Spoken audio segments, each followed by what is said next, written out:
Kenapa Mall Blok M sekarang bisa hidup lagi nih? Lu tau Mall Blok M nggak? Mall Blok M itu merupakan mall yang di underground. Ya kebanyakan orang taunya kan Plaza Blok M sama Blok M Square. Sekarang baru rame lagi. Kenapa bisa rame lagi? Ada ceritanya tuh. Ya awalnya semua orang sempat skeptis. Setelah ada MRT, Blok M Square rame lagi, Blok M Plaza rame lagi. Tapi kok Mall Blok M nggak pernah rame? Makin sepi, makin panas. Semua orang pada tutup tuh. Yang buka tinggal tempat thrifting sama showroom mobil doang. Padahal kan menurut teorinya nih ya, kalau udah ada tempat transit harusnya rame auto gitu. Tapi akhirnya nih di tahun 2025 sekarang bisa rame lagi. Nggak pernah kebayang di otak gue tuh ya itu tempat bisa rame lagi. Dan sekarang udah ada AC-nya enak. Meskipun ya masih agak panas tapi udah jauh lebih mendingan lah. Kalau lu tahu yang kondisi sebelumnya tuh ya ini udah berubah jauh banget. Kenapa tuh bisa berubah? Ada alasannya. Kita kilas balik dulu nih sejarahnya. Kalau kita ngomongin Mall Blok M itu dulu dibangun tahun 92. Nah, bangunannya sendiri itu dibuat dalam bentuk kerjasama dengan daerah Jakarta. Jadi ada swasta bikin dengan perjanjian punya hak kelola selama 30 tahun. Nah, begitu sudah 30 tahun bisa diperpanjang, bisa juga enggak. Nah, karena bikinnya tahun 92, artinya kan di tahun 2022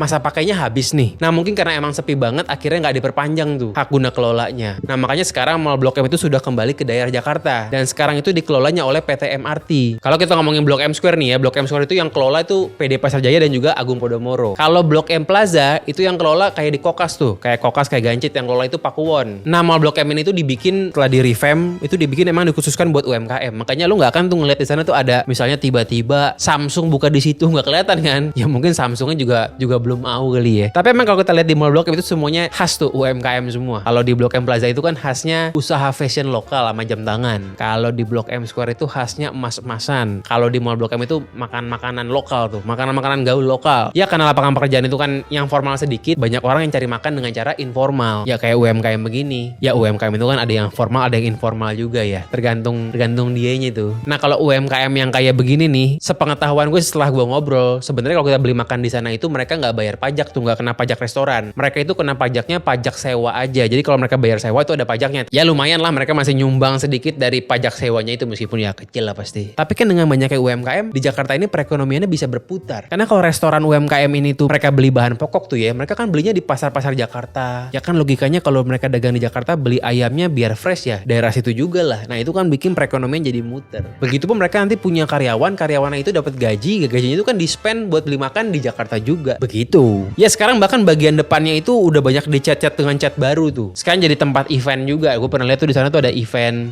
vinyl, ada event action figure gitulah. Nah sekarang harapan gue nih ya, bisa nggak tuh kira-kira Blok A yang sekarang sepi banget itu, ruko-rukonya banyak yang tutup, bisa nggak tuh diperbarui? Tapi itu pasti susah sih. Ya berarti intinya tempat transit itu nggak cukup. Bikin destinasi yang menarik juga perlu itu. Dan pilihan PT MRT buat jadiin Mall Blok M itu sebagai tempat makanan lokal anak muda itu pilihan yang ciamik banget.